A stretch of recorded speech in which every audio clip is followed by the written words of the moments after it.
Latest technology courses, best infrastructure మరియు అద్భుతమైన placements. Engineering లో మీ best choice Avian Institute of Engineering and Technology, Ibrahimpatnam. ఇండియాలో ఎన్ని కష్టాలు పడినా సరే మా పిల్లల భవిష్యత్తు బాగుండాలని కమ్మని కలల ప్రపంచం, అవకాశాల సముద్రం అమెరికా. సో ఎంత కష్టపడినా సరే అబ్రాడ్ పంపించి ఒక మంచి కాలేజ్లో కనుక మా పిల్లలు అడ్మిషన్ అయిపోతే ఇక ఫ్యూచర్ సెట్ అయిపోయింది అనుకునే చాలామంది తల్లిదండ్రులకి గగ్గురుపాటు పొడిచే కొత్త పాలసీసు అండ్ ఇమిగ్రేషన్ లాసు ఇప్పటికే చాలా ఇబ్బందికరమైన పరిస్థితుల్లో మీ పిల్లల్ని తోసుంటే కనుక ఈ వీడియో మీకోసమే. So I want to talk. మీ పిల్లలు కనుక ఆల్రెడీ యూఎస్లో ఉండి ఎఫ్ఎన్లో అయిపోయి H1కి వెళ్ళాలా వద్దా, వెళ్ళినా సరే రాని పరిస్థితుల్లో ఉంటే కనుక స్కిప్ చేయకుండా ఈ వీడియో చూడండి. ఎందుకంటే నేను మాట్లాడబోయేది 35 years ప్లస్ ఎక్స్పీరియన్స్ ఉన్న international immigration lawyer, and that to ఆయన ఆనవాళ్ళు, ఆయన రూట్స్ మన తెలుగుతనం నుంచే వెళ్ళాయి. కాబట్టి తల్లిదండ్రుల బాధ్యత అది కనుక నెరవేర్చకపోతే వచ్చే బాధ రెండు తెలిసిన ఒక పెద్ద మనిషితో మాట్లాడబోతున్నాను. లెట్స్ వెల్కమ్ కావేటి గారు. సార్ నమస్తే. Sir, you have seen the world. ప్రపంచం మొత్తం ట్రావెల్ చేశారు. సో చిన్నప్పుడే దేశం వదిలేసి you went to Australia, you become an advocate and London and then America. So you know the pain of foreign కంట్రీలో పిల్లలు ఉన్నప్పుడు, సెటిల్ అవ్వనప్పుడు, అండ్ కొత్త కొత్త లాస్ వల్ల వాళ్ళకి ఫ్యూచర్ ఏంటో తెలియనప్పుడు పేరెంట్స్ పడే బాధ మీకు తెలుసు. సో ఈ రోజు నేను అడగబోయే ప్రశ్నలన్నీ from the context of parents only sir. ఎందుకంటే పిల్లలు ChatGPTలు వాడి, గూగుల్ సెర్చ్లు వాడి ఏదేదో వెతుకుతూ ఉంటారు. పాపం అస్తవ్యస్తంగా న్యూస్ పేపర్లు చదివి గూగుల్లో ఏదో తెలిసిన వాళ్ళు చెప్తే వినే తల్లిదండ్రుల ప్రశ్నలు, ఆవేదన ఈరోజు మన ఎపిసోడ్. సో ఆల్రెడీ పిల్లల్ని 20 లక్షలు 30 లక్షలు అప్పో సొప్పో చేసో లోన్లు తీసుకొని ఫారెన్ పంపించుంటారు. వాళ్ళు ఏదో కష్టపడో కింద పడో ఆడ్ జాబులు చేసో ఎంతో కొంత ట్యూషన్ ఫీజు కట్టి ఓపీటీలు అండ్ CPTలు కూడా చేసిన వాళ్ళు ఉన్నారు. చాలామందికి ఇది వ్యత్యాసం తెలియదు పేరెంట్స్కి. కరికులం ప్రాక్టికల్ ట్రైనింగ్ కాలేజ్లో ఉన్నప్పుడే ఏదో పాపం కాలేజ్లో ఉద్యోగాలు చేసి ఉంటారు. అయిపోయిన తర్వాత ఓపీటీలో ఉండి అమ్మ వాళ్ళకి వచ్చేస్తుందమ్మా, ఇంకేముంది జాబు, ఇంకేముంది వచ్చేస్తుందని చెప్పడం తప్పించి క్లారిటీ లేకుండా, వస్తుందో రాదో తెలియకుండా వాళ్ళు పడే కష్టాలు, వీళ్ళు భారం మోస్తూ ఆ కన్నీళ్ళు వాళ్ళకి చూపించకుండా వీళ్ళు బాధపడుతూ, ఎక్కడ ఏం చెప్తే ఏమవుతారని వాళ్ళు బాధపడుతూ ఉన్న వాళ్ళకి pathway is what I want. F1 అయిన తర్వాత status of staying back in America, ఒకవేళ H1 కాకపోతే OB1లు ఇలా చాలా ఉన్నాయి. అంటే రీసెర్చ్ ఓరియంటెడ్గా నిజంగా పిల్లలు బాగా చదువుకుంటే కనుక పేపర్స్ చేసి మీలాంటి ఇమిగ్రేషన్ లాయర్స్ దగ్గరికి వస్తే పాసిబిలిటీస్ ఉన్నాయి. ఏమేం పాసిబిలిటీస్ ఉన్నాయి? H1 రిజెక్ట్ అయితే మళ్ళీ వచ్చేయాలా, లేకపోతే అక్కడే ఉంటే ఇంకేం చేయొచ్చు? బ్రిలియంట్ క్వశ్చన్ అడిగారు. చాలామంది స్టూడెంట్స్ అమెరికాకు వచ్చిన తర్వాత మీరు అన్నట్టుగానే CPTలు OPTలు చేసిన తర్వాత కన్సల్టింగ్ కంపెనీస్ను పట్టుకొని H1 చేయించుకోవడానికి ప్రయత్నాలు చేస్తుంటారు. మెనీ టైమ్స్ H1 పికప్ కానప్పుడు, లేకపోతే H1 ఫైల్ చేసినా కూడా చాలామంది ఎంప్లాయర్స్ ఏం చేస్తున్నారంటే H1 అప్రూవ్ కాకముందే విడ్రా చేసుకుంటున్నారు. కొంతమంది ఏం చేస్తున్నారు, ఎంప్లాయర్స్ H1 అప్రూవ్ అయిన తర్వాత కూడా ఆ స్టూడెంట్స్కు చెప్పట్లేదు మీ H1 అప్రూవ్ అయిందని. ఎందుకంటే H1 అప్రూవ్ అయిన తర్వాత 30 డేస్లో వాళ్ళకు ఉద్యోగం ఇచ్చి పేరోలు పెట్టాలి. మరి డిఫరెంట్ ప్రాబ్లమ్స్ ఉన్నాయి స్టూడెంట్స్కి. మరి వాళ్ళకున్న రెమెడీస్ ఏమిటి? ద ఫస్ట్ క్వశ్చన్, ఒకవేళ H1 పికప్ కాని వెడల, లాటరీలో కానీ H1లో అప్రూవ్ కాని వెడల you're on a student visa. చాలామందికి ఈ విషయం తెలియదు ఏంటంటే అందరూ కూడా H1 చేసుకోవాలనుకుంటారు. అవును, H1 కాకుండా J1 కూడా చేసుకోవచ్చు. రీసెర్చ్ అన్ని చేసి it's a training. You can join some IT consulting company and you are getting a training and working. That is called J1 visa. Oh. Many people don't even know this. I too don't know. Nobody knows. So we have done some J1 visas in the past. Ante enti employer qualify avvali. The beauty of J1 enti ante idi chaala mandi immigration lawyer le gaani chaala mandi ChatGPT lo Google lo search chesina kuda raani answer enti ante, for example, if you completed your masters, you're a fresh graduate. మరి మీరు fresh graduate అయినప్పుడు మీకు ఉద్యోగం రాదు. ఎందుకంటే ప్రతి ఒక్క job, employment మీకు కనీసం 3 years అన్నా 5 years అన్నా ఎక్స్పీరియన్స్ ఉండాలి అని అడుగుతారు. ఆ ఎక్స్పీరియన్స్ లేనప్పుడు మీకు ఉద్యోగం రాదు. చాలామందికి నచ్చదు నేను చెప్పేది. ఎందుకంటే ఎస్పెషల్లీ ఐటీ కంపెనీ వాళ్ళకు ఉన్న స్టూడెంట్స్కి నచ్చదు. చాలామంది ఐటీ కంపెనీ వాళ్ళు స్టూడెంట్స్ ఏం చేస్తారంటే దే కుకప్ ది ఎక్స్పీరియన్స్, అంటే ఫేక్ ఎక్స్పీరియన్స్ పెట్టి సంపాదిస్తారు ఉద్యోగాలు. ఇప్పుడు ఈ మధ్యకాలంలో వాళ్ళు ఏం చేస్తున్నారు, బ్యాక్గ్రౌండ్ చెక్ అన్నిట్లలో దొరికిపోతున్నారు. If you're doing that it's an offence. So దాని బదులు ఈ ఎంప్లాయర్స్ ఎవరైతే ఉద్యోగాలు ఇవ్వాలనుకుంటున్నారో ఈ ఐటీ కంపెనీ వాళ్ళు కంపెనీ క్వాలిఫై చేయించుకొని J1 వీసా కూడా చేయొచ్చు. ఓకే. అండ్ J1 వీసాలో ప్రివేలింగ్ వేజ్ రిక్వైర్మెంట్స్ లేవు. అంటే మీరు 70,000 80,000 ఇచ్చి ఉద్యోగాలు ఇవ్వాల్సిన అవసరం లేదు. Okay. So prevailing wage attract అవ్వదు. అంటే మీకు స్లాబ్ ఉంటది, ఇంత కంపల్సరీ ఇవ్వాలి అనేది లేదు. ఓకే. డిపార్ట్మెంట్ ఆఫ్ లేబర్ దగ్గర పర్మిషన్ అవసరం లేదు. J1 మీరు ఆఫర్ ఇచ్చేసి J1 DS ఫామ్ నింపేసి J1 కూడా ఫైల్ చేసుకోవచ్చు. మీరు ఏ కంపెనీలు అలా చేయొచ్చు? ఎవరైనా కంపెనీలు కొన్ని ఇయర్స్ ఎక్స్పీరియన్స్ ఉండి వాళ్ళకు $500 to $1 million రెవెన్యూస్ ఉండి వాళ్ళకు ఒక బిజినెస్ ప్రిమైసెస్ ఉండి వాళ్ళు ఒక ట్రైనింగ్ ప్లాన్ రెడీ చేసుకొని, కొన్ని కంపెనీస్ ఉంటాయి వాళ్ళని వచ్చి ఆడిట్ చేసి వాళ్ళను ఎలిజిబిలిటీను క్వాలిఫై చేస్తారు. ఇలాంటి వీసాలు అప్రూవ్ చేయడానికి అప్లై చేయడానికి. Yes, then you can apply for J1. ఆ J1 1 year to 3 years ఇస్తారు. ఆ J1 కూడా మీరు ఇండియాకి వచ్చి స్టాంపింగ్ కూడా వేయించుకోవచ్చు. That is the brilliant remedy for all these guys. అందులో లాటరీ సిస్టమ్ లో రారు. అప్లై చేసిన వాళ్ళకి మాక్సిమం వస్తుంది, టెన్షన్ ఉండదు ముందు. సో అంటే మినిమం వేజ్ తో కూడా మీకు ఉద్యోగం ఇచ్చారనుకోండి, సో వాళ్ళు ఒక ట్రైనింగ్ ప్రోగ్రామ్ డిజైన్ చేయాలి కంపెనీ వాళ్ళు. సో ట్రైనింగ్ ఇస్తూ వీళ్ళకి ఉద్యోగం ఇచ్చినట్ట. అదే కంపెనీలో ఇవ్వాలా లేకపోతే వేరే కంపెనీలో కూడా బయట కూడా చేసుకోవచ్చు వాళ్ళు, అంటే ఆ ఎంప్లాయర్ త్రూనే అదే వేరే సాఫ్ట్వేర్ జాబ్ లో H1 పెట్టినట్టు కూడా వీళ్ళు పెట్టచ్చు. సో H1 అప్లై చేసే వాళ్ళు J1 అప్లై చేయొచ్చా ఆ కంపెనీ? కానీ ఇది ఎందుకని ఎవరు చెప్పరు బయటికి? H1 కన్సల్టెంట్ ఎవరు లక్షలు తీసుకొని తెలీదు వాళ్ళకు కూడా తెలీదు. J1 చేయించుకోవచ్చు. చాలా మంది ఇప్పుడు ఏమవుతుందంటే అమెరికాకు చాలా జాబ్ క్రైటీరియాస్ కోసం వస్తారు. ఫర్ ఎగ్జాంపుల్ ఇప్పుడు మీరు చూడండి, MBBS చదివిన వాళ్ళు అమెరికాకు హెల్త్ మేనేజ్మెంట్ సైన్స్ చదవడానికి వస్తారు. మరి వచ్చినప్పుడు వాళ్ళకు హాస్పిటల్లో H1 ఇవ్వకపోతే మరి J1 కూడా ఇస్తున్నారు కదా డాక్టర్స్ కి. అవును వాళ్ళకి ప్రాక్టికల్ ఎక్స్పీరియన్స్ కోసం రియల్ టైమ్. నేను ఒక తెలుగు వాళ్ళ దగ్గర చూసాను. So that got extended. J1 ఇస్తారు డెఫినెట్ గా. ప్రాక్టికల్ ఎక్స్పీరియన్స్ అండ్ ట్రైనింగ్ వీళ్ళ దాంట్లో క్లినిక్ లో ఇచ్చి still they can go and work in the hospitals because I've spoken with one of the person like that. Correct. So అది J1 visa. ఆ J1 visa చాలా. ఇప్పుడు for example somebody has done ఇక్కడ dentistry చదివి డెంటిస్ట్లు అయ్యేసి అమెరికాకు వచ్చి మళ్ళీ dentist అవ్వాలనుకుంటారు. మరి డెంటిస్ట్ అవ్వాలనుకుంటే అక్కడికి వచ్చిన తర్వాత మీరు ఏదో ప్రోగ్రామ్ కోసం వస్తారు. వచ్చిన తర్వాత you want to work in some dental institution లేకపోతే నాన్ ప్రాఫిట్ ఆర్గనైజేషన్స్లో కొన్నిట్లలో మీకు ఉద్యోగాలు ఉంటాయి. మరి వాళ్ళు H1 చేయడానికి అర్హులు ఉండరు, J1 కూడా చేసుకోవచ్చు. కొంతమంది H1 అర్హులు ఉంటారు, కొంతమంది J1 అర్హులు ఉంటారు. సో H1 చేసే వాళ్ళు J1 కూడా చేయొచ్చు. So this is the remedy for lot of these people those are looking for a lottery. ఇప్పుడు లాటరీ సిస్టంలో ఇప్పుడు కొత్త ప్రజెంట్ అడ్మినిస్ట్రేషన్ ఏమన్నారు, ఫస్ట్ లాటరీ $250,000 శాలరీ ఇచ్చే వాళ్ళకే తీస్తామన్నారు. సెకండ్ వచ్చి 180, థర్డ్ వచ్చి 120, దాని తర్వాత లాస్ట్ వచ్చి 4th లెవెల్. మరి వీళ్ళందరిలో పికప్ అవ్వకపోతే ఏంటి మన పరిస్థితి? అదే ఎంప్లాయర్స్ J1 కూడా క్వాలిఫై చేసుకొని, ఎంప్లాయర్ క్వాలిఫై అవ్వాలి, దాంతో ఎంప్లాయీ క్వాలిఫై చేయించుకొని J1 కూడా చేయించుకోవచ్చు. సో మీకు తెలిసిన వాళ్ళు ఎవరు ఉన్నారా లేకపోతే మీరు ఏమైనా చేస్తారా ఇట్లాంటివి? మేము క్లయింట్స్కు అడ్వైస్ చేసాము, మా ఫర్మ్ నుంచి చేయించాము కూడా. J1 అప్రూవల్స్ కూడా వచ్చాయి. J1 నుంచి మళ్ళీ H1 కూడా చేసుకోవచ్చు తర్వాత.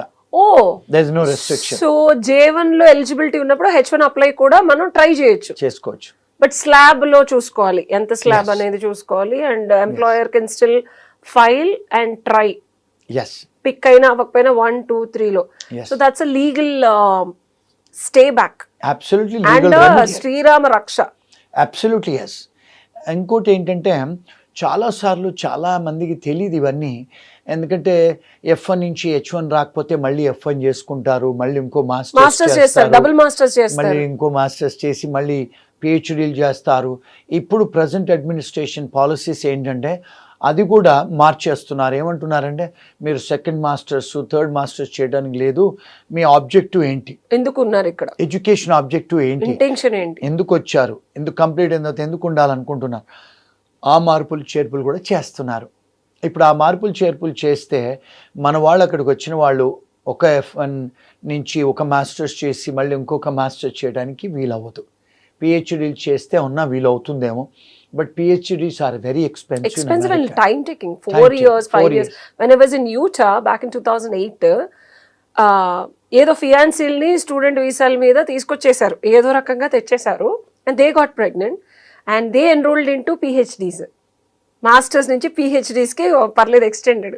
సో ఈ పిల్లలు పుట్టారు, now they were like 18 and 17 when I was looking back.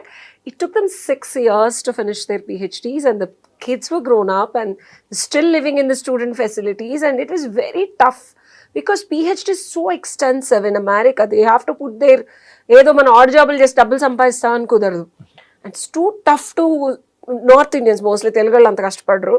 So but they have finally successfully finished and couple of people dropped out and went back to India also. And when I asked them, it's not easy, మేము అనుకున్నంత easy కాదు, research work is too much and papers అన్ని మనం original గా submit చేయాలి. You can't just bluff like India, పక్కన వాళ్ళకి assignment. No plagiarism. So You can't copy. The positive aspect of doing a PhD for a student, F1 తర్వాత అంత కనిపించే అంత కమ్మగా అయితే లేదు. ఆ pathway is very tough. It's very expensive also. So చాలామంది తెలియదు ఇది J1 రౌట్. అంటే మీ చూసే మీ ఆడియన్స్కి చెప్పేది ఏంటంటే get in touch with some lawyers and get your, అంటే కన్సల్టెన్సీ కంపెనీస్ క్వాలిఫై అవ్వాలి. వాళ్ళు వచ్చి ఆడిట్ చేస్తారు, మీ ఆఫీస్కి వస్తారు, చూస్తారు. మిమ్మల్ని క్వాలిఫై చేసిన తర్వాతనే మీరు ఆ J1 ఫైల్ చేయడానికి, ఆఫర్ చేయడానికి ఆ ట్రైనింగ్ ప్లాన్ అంతా రెడీ చేసుకున్న తర్వాత ఫైల్ చేసుకోవచ్చు. So that's a biggest remedy available for F1 students, those who want to stay in the country. And రెండోది ఏంటంటే obviously after your PhD you can apply for EB1 కేటగిరీలో, extraordinary ఎబిలిటీలో మీకు international publications ఉన్నాయి, లేకపోతే మీకు ప్యాటెంట్స్ ఉన్నాయి, copyrights ఉన్నాయి. అలాంటివి ఉన్నప్పుడు you can apply for EB1 category, or also you can apply under the extraordinary ability or national interest waiver కింద కూడా ఫైల్ చేసుకోవచ్చు. So our firm is handling lot of such things. ఇంకా ఈ మధ్యకాలంలో ఏం చేస్తున్నారంటే MS చేసిన స్టూడెంట్స్ ఎవరైతే ఓపీటీలలో సిపిటి తర్వాత ఓపీటీలలో 2 years 3 years ఉంటారో వాళ్ళు ఈ మధ్యకాలంలో ఇండియాలో PhD ప్రోగ్రాంలు జాయిన్ అయ్యి ఇక్కడ 2-3 yearsలో కంప్లీట్ చేసుకొని ఇండియాలో పబ్లికేషన్స్ చేసుకొని అవే పబ్లికేషన్స్ అమెరికాలో చేసుకొని they are also filing petitions under the extraordinary ability. Yes, they are doing. ఆ రౌట్లో కూడా మేము కొన్ని క్లయింట్స్ హ్యాండిల్ చేస్తున్నాము. Lot of people are showing interest in joining in PhD in India also. So they can do PhD anywhere in the world while they are in America. ఓ, ఈ option కూడా ఉందా? Yes. సో అక్కడుండి డిస్టెన్స్లో ఇక్కడ చేసుకొని papers publish చేసి అవి అక్కడ చూపించుకొని ఎలిజిబిలిటీ క్రైటీరియా ఫర్ EB1 సంపాదించుకొని అందులో కూడా పెట్టచ్చు option as a pathway. EB2 ఏంటి సార్? EB2 అంటే somebody was a bachelor's degree or master's degree. Bachelor's degree ఉండి 5 years ఎక్స్పీరియన్స్ ఉంటే, మాస్టర్స్ డిగ్రీ ఉండి 2 years ఎక్స్పీరియన్స్ ఉంటే you come under the EB2 category. It's a classification that you have a post graduate degree ఉందని, higher degrees అని. దానికి వాళ్ళు 2 years experience ఉంటే you are eligible to apply under EB2 category. దానివల్ల ఎన్ని రోజులు మనకి వీసా వస్తుంది? అది ఇప్పుడు 15 to 18 years waiting period to get a green card for Indians. Unfortunately Chinese, Indians, Filipinos, Mexicans, long waiting period. So that's not a possibility. And ఎవరైతే status కోల్పోయారో, మొన్న మనం ఒక కేసు చూసాము, we were talking and SEVIS లేదు, I-20 తీసేశారు, అసలు ఏంటి ఇదంతా? This is a jargon for students. SEVIS అనేది ఏంటంటే ఇంతకుముందు లేదు స్టూడెంట్స్కి. వాళ్ళు మన అమెరికాలో ఏం చేశారంటే బికాస్ 9/11 చేసింది స్టూడెంట్సే, అప్పటి నుంచి వాళ్ళు రివాంప్ చేసి సెవిస్ అనేది నంబర్ పెట్టారు. ఒక్కొక్క స్టూడెంట్కి ఒక ఐడెంటిఫికేషన్ నంబర్ అది. అంటే మీరు కంట్రీ లోపలికి వచ్చిన తర్వాత మీరు క్లాసులు అటెండ్ చేస్తున్నారా లేదా, మీరు ఏ స్కూల్స్కి వెళ్తున్నారు, ఎన్ని డిగ్రీలు తీసుకున్నారు, ఆ సెవిస్ నెంబర్ నుంచి వాళ్ళు ట్రాక్ చేస్తారు. ఫర్ ఎగ్జాంపుల్ మీరు అవుట్ సైడ్ ఏదైనా ఎంప్లాయ్మెంట్ తీసుకుంటున్నారా, మీరు ఒకవేళ స్కూల్లో ఉండి కూడా స్కూల్లో పనిచేస్తున్నారా, స్కూల్ బయట పనిచేస్తున్నారా, ఒకవేళ ట్రాకర్ అన్నట్టు, it's like a tracker. Most of the times ఏమవుతుందంటే చాలాసార్లు స్టూడెంట్స్ వాళ్ళకు ఒంట్లో బాగాలేకపోతేనో, లేకపోతే వాళ్ళు ఇండియాకి వచ్చి వెనక్కి వచ్చినప్పుడు బ్రేక్ తీసుకున్నప్పుడు, అలాంటప్పుడు ఏమవుతుందంటే సర్వీస్ డిస్కంటిన్యూ అవుతుంది. సో అది they have to make sure when they go back to school వాళ్ళు చెక్ చేసుకోవాలి సర్వీస్ యాక్టివ్ ఉందా లేదా. ఒకవేళ సర్వీస్ ఇన్యాక్టివ్ అయినా, సర్వీస్ టర్మినేట్ అయినా మీరు ఇల్లీగల్ అయిపోయినట్టు. ఎగ్జాక్ట్లీ. ఇల్లీగల్ అయిపోతే మీరు కంట్రీలో ఉండడానికి వీల్లేదు, క్లాసులు అటెండ్ చేయడానికి వీల్లేదు, ఉద్యోగం చేయడానికి వీల్లేదు, ట్రావెల్ చేయడానికి వీల్లేదు ఇంటర్నేషనల్లీ. సో ఇది వెరీ ఇంపార్టెంట్ సర్వీస్ అనేది. స్టూడెంట్స్ కూడా చాలామంది స్టూడెంట్స్కు సర్వీస్కు సంబంధించిన విషయాలు తెలియదు, పేరెంట్స్కి అయితే అసలే తెలియదు. స్కూల్లో ఎవరైతే డిఎస్ఓలు ఉంటారో, డిజిగ్నేటెడ్ స్కూల్ అఫీషియల్స్ కూడా, వాళ్ళకు కూడా ఇమిగ్రేషన్ లా అంతగా తెలియదు వాళ్ళకు. So they are also not advising students properly. ఇంకోటి ఏంటంటే ఈ యూనివర్సిటీస్ ఈ మధ్యకాలంలో ఏమైనాయి అంటే, ఇంతకుముందు గతంలో 20-25 ఏళ్ల కింద ఆ యూనివర్సిటీస్ వెళ్ళాలంటే టోఫెల్ రాయాలి, జీమాట్ రాయాలి, జిఆర్ఈ రాయాలి, అవన్నీ తీసేసారు, ఎంట్రీ మొత్తం ఫ్రీ. అయితే ఏమైందంటే ఇప్పుడు ఒక వ్యాపారం అయిపోయింది ఎడ్యుకేషన్ ఇన్స్టిట్యూషన్స్. కోవిడ్ తర్వాత చాలా ఎడ్యుకేషన్ ఇన్స్టిట్యూషన్స్ దివాలా తీసాయి. అందుకని ఇప్పుడు ఏం చేశారు, కొంచెం వాళ్ళు లిబరలైజ్ చేశారు. స్టూడెంట్స్ అడ్మిషన్ స్కాలర్షిప్స్ ఇస్తున్నారు, మీరు క్లాస్కి వెళ్ళాల్సిన అవసరం లేదు, మీరు జూమ్లో క్లాసులు అటెండ్ చేయొచ్చు, ఆన్లైన్లో క్లాసులు తీసుకోవచ్చు, ఫిజికల్గా యూనివర్సిటీకి పోవాల్సిన అవసరం లేదు. చాలా రెగ్యులేషన్స్ వాళ్ళు లిబరలైజ్ చేశారు. చేసినప్పుడు ఏమవుతుందంటే చాలాసార్లు you don't go to the school, మీరు ఎక్కడో ఉంటారు. ఫర్ ఎగ్జాంపుల్ కాలిఫోర్నియాలో కాలేజ్ ఉంటుంది, న్యూయార్క్లో ఉండి క్లాసులు అటెండ్ చేస్తారు. You're not seeing the DSO, you're not seeing the professor, you're not in touch with the academics అక్కడ.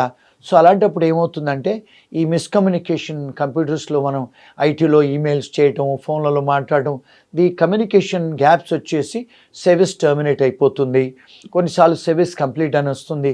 ఇలాంటివి జరిగినప్పుడు మీరు ఇల్లీగల్ అయిపోతారు. ఇల్లీగల్ అయిపోతే then you have to apply for reinstatement again. So students తస్మాత్ జాగ్రత్త. ఎందుకంటే నేనే ఒక క్లాసిక్ కేసు చూసాను. ఆల్మోస్ట్ సార్ 1.5 hours మాట్లాడారు. మన తెలుగు స్టూడెంటే యుఎస్లో ఉన్నాడు, సర్వీస్ స్టేట్మెంట్ అయిపోయింది తెలియదు సార్ అని అలా అంటే కుదరదు అక్కడ. సో తెలుసుకోవాలి, ఇది మన బాధ్యత. ఎందుకంటే మీరు అది కనుక క్రాస్ చెక్ చేసుకోపోతే తల్లిదండ్రులు మీరు కూడా అడగండి ఈ ప్రశ్న మీ పిల్లల్ని.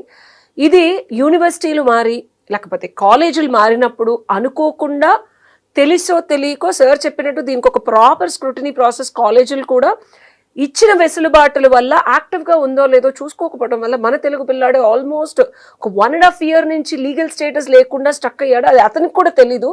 సో ఇది చాలా చాలా ఇన్ఫర్మేటివ్ వీడియో. ఎందుకంటే సెవీస్ యాక్టివ్గా ఉంటేనే మీ పిల్లలు లీగల్గా అమెరికాలో ఉన్నట్టు. అది కనుక లేకపోతే లీగల్ రెమెడీ ఏంటనేది సార్ని అడిగి తెలుసుకుందాం. సార్ ఎగ్జాంపుల్, మన పిల్లలకి తెలుసో తెలియకో యూనివర్సిటీలు, మొన్న మన బాబు విన్నట్టు ఒక యూనివర్సిటీ నుంచి ఇండియా వచ్చి మళ్ళీ స్కూల్ అటెండ్ అవ్వకుండా వేరే యూనివర్సిటీకి వెళ్ళి అక్కడ కొన్ని రోజులు మళ్ళీ క్లాసులు అటెండ్ అవ్వక వాళ్ళు తీసేసి సెవీస్ మళ్ళీ డబ్బులు కట్టించుకొని, వాళ్ళు ఏమనుకుంటారు, డబ్బులు కట్టించుకున్నారు కదా, యూనివర్సిటీకి వెళ్తున్నాం కదా, క్లాసులకు వెళ్తున్నాం కదా, సెవీస్ అని పట్టించుకోవాలి. ఒకవేళ తెలిసింది అనుకోండి, మనం ఈ వీడియో చూసి పిల్లలు వెళ్ళి క్రాస్ చెక్ చేసుకున్నారు, సెవీస్ యాక్టివ్గా లేదు అని తెలిస్తే రెమెడీస్ ఏముంటాయి? సర్వీస్ యాక్టివ్గా లేనప్పుడు రెమెడీ ఏంటంటే కాలేజ్ వాళ్ళకి వెళ్ళి మనం రీఇన్స్టేట్మెంట్ I-20 తెప్పించుకొని మళ్ళీ అప్లికేషన్ పెట్టుకోవాలి ఇమిగ్రేషన్కి. నెంబర్ 1. నెంబర్ 2, ఈ కాలేజ్ వాళ్ళు నార్మల్గా ఏమిస్తున్నారు అడ్వైజులు అంటే రాంగ్ అడ్వైజులు ఇస్తున్నారు. మీరు కంట్రీ దాటి వెళ్ళండి అని. కంట్రీ దాటి వెళ్ళిపోతే మీరు never you will come back in to the country. మీరు లీగల్ స్టే లేనప్పుడు, ఇల్లీగల్గా సర్వీస్ టర్మినేట్ అయ్యి కంట్రీలో ఉన్నప్పుడు, when you cross the country, when you're trying to re-enter in to the country, వాళ్ళు మిమ్మల్ని రానివ్వరు. ఎందుకంటే కంట్రీ దాటి వెళ్ళమని నిజంగా అబ్బాయి కూడా అదే suggestion was given to the guy from a university. I don't understand. Active legal acceptance in America లేనప్పుడు కంట్రీ దాటి వెళ్తే ఎలా వస్తుంది? అదే ఇది వీళ్ళు ఈ డిఎస్ఎల్ కూడా చాలా మందికి ఇమిగ్రేషన్ లా తెలియదు. వాళ్ళు మీరు కంట్రీ దాటి వెళ్ళండి, మెక్సికోకి వెళ్ళాడంట, వచ్చినప్పుడు వాళ్ళు అరెస్ట్ చేస్తారు, మిమ్మల్ని డిపోర్ట్ చేస్తారు. అలాంటి గెట్ రిడ్ ఆఫ్ కాదు. ఎందుకంటే వాళ్ళు ఇప్పుడు ఏమైందంటే కోవిడ్ తర్వాత లేకపోతే 9/11 తర్వాత వాళ్ళు ఏం చేశారంటే ఇమిగ్రేషన్ వాళ్ళు ఇమిగ్రేషన్ ఆఫీసర్స్ను డిప్లాయ్ చేస్తున్నారు. ప్రతి ఒక్క ఇమిగ్రేషన్ ఆఫీసరు ప్రతి ఒక్క యూనివర్సిటీకి వచ్చి ఎవ్రీ 2 months 3 months అన్ని ఫైల్స్ చెక్ చేస్తారు. వాళ్ళు ఆడిట్ చేసినప్పుడు ఎప్పుడైతే స్కూల్స్ ఇర్రెగ్యులారిటీస్ చేస్తుందో అలాంటి వాళ్ళకి కనపడ్డప్పుడు వాళ్ళు ఏం చేస్తున్నారు, ఆ ఫెసిలిటీ F1 ఇచ్చే ఫెసిలిటీ తీసేస్తున్నారు ఇమిగ్రేషన్ వాళ్ళు. ఆ తీసేస్తే మీకు వ్యాపారం పోద్ది. అందుకని to get rid of this illegal students in the school they are saying just terminate అయిపోయిన తర్వాత మీరు వెళ్ళిపోండి, కంట్రీ వదిలేసి మళ్ళీ రండి, మేము ఇంకో I-20 ఇస్తామంటున్నారు. అంటే ఏంటి, just to get rid of the students who are illegal in the country. But అది వీళ్ళకి తెలియట్లేదు కదా, తెలియదు స్టూడెంట్స్. మళ్ళీ డబ్బులు కడుతున్నారు కదా.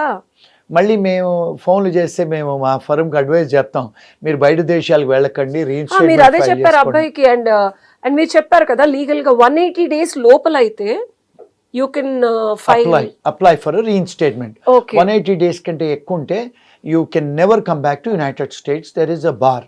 అంటే మీరు ఇమిగ్రేషన్ వయలేటర్ కింద పరిగణిస్తారు. మీకు మళ్ళా వెనక్కి వచ్చి ఉండడానికి, H1 చేసుకోవడానికి దేనికి కూడా వాళ్ళు చాలా స్ట్రిక్ట్ గా ఉన్నారు. Absolutely, you cannot get anything. So you have to be very careful. Don't speak to some roommates or don't speak to the DSO guys, and don't try and get some information on ChatGPT or Google, and you'll be detained and arrested. It's very serious, and please don't take this as a legal advice. And నేను మిమ్మల్ని భయపెట్టేయడానికి చెప్పట్లేదు. Case to case is different. Get in touch with some qualified immigration attorneys so that you can get your advice. So తల్లిదండ్రులు చూశారు కదా, మీ పిల్లలు వాళ్ళ బాగోగులు, వాళ్ళ entry and exit in America మొత్తం సివిస్ మీద ఆధారపడి ఉంటుంది. ఇది లీగల్గా మీ పిల్లలు అక్కడ ఉండి చదువుకోవడానికి కానీ, పనిచేయడానికి కానీ, ప్రప్రథమంగా ఫ్యూచర్ని అక్కడ డిజైన్ చేసుకోవడానికి ఇది చాలా చాలా చాలా ఇంపార్టెంట్. ఇది వైలేట్ చేసి మీ పిల్లలు అక్కడ ఏదో పిచ్చి పిచ్చిగా వాళ్ళని వీళ్ళని అడిగేదో చేస్తున్నారు అనుకుంటే కనుక ఇమీడియట్గా ఎక్స్పర్ట్ ఇమిగ్రేషన్ లాయర్ని కన్సల్ట్ చేసి డెఫినెట్గా కింద ఉన్న నెంబర్కి కానీ మీ కామెంట్ బాక్స్లో పెడితే I will try to give you proper answers. Because case to case ఇది డిఫరెంట్గా ఉంటుంది. ఇదే ప్రాపర్ లీగల్ అడ్వైస్ కింద తీసుకోకండి, ఇది ఓన్లీ ఇన్ఫర్మేషన్ కోసం మాత్రమే చెప్తున్నాను. సో డెఫినెట్గా ఇది చాలా చాలా ఇంపార్టెంట్ అయిన విషయం కాబట్టి ఈరోజు సార్ని నేను స్పెసిఫిక్గా దీని గురించి అడిగాను. So this is something which your kids, అంటే మీ పిల్లలు మీకు చెప్పకుండా ఉండుండొచ్చు, బట్ ప్రశ్న అడగండి, యాక్టివ్గా ఉంటే కనుక పర్లేదు, లేకపోతే ఏం చేయాలి అనే దానికి కూడా సార్ సమాధానాలు చెప్తారు. నెక్స్ట్ వీడియోలు చూద్దాం. Thank you sir. Thank you. And for more videos, please subscribe to iDream. Please subscribe to iDream. Please subscribe iDream. And please subscribe to iDream. For more videos, subscribe to iDream. please like, share and subscribe to the channel. Congratulations, iDream. Subscribe to iDream. Subscribe to iDream. So subscribe to iDream Media. iDream ki iDream team అందరికి huge congratulations. Please subscribe iDream Media. Please subscribe to iDream. Subscribe iDream. Please subscribe to iDream. iDream అంటే నా కళల channel subscribe చేసుకున్న నోరు తిరుగుతలేదు, మీరైతే గంట గుర్తు కొట్టండి. For more such videos, please subscribe to iDream.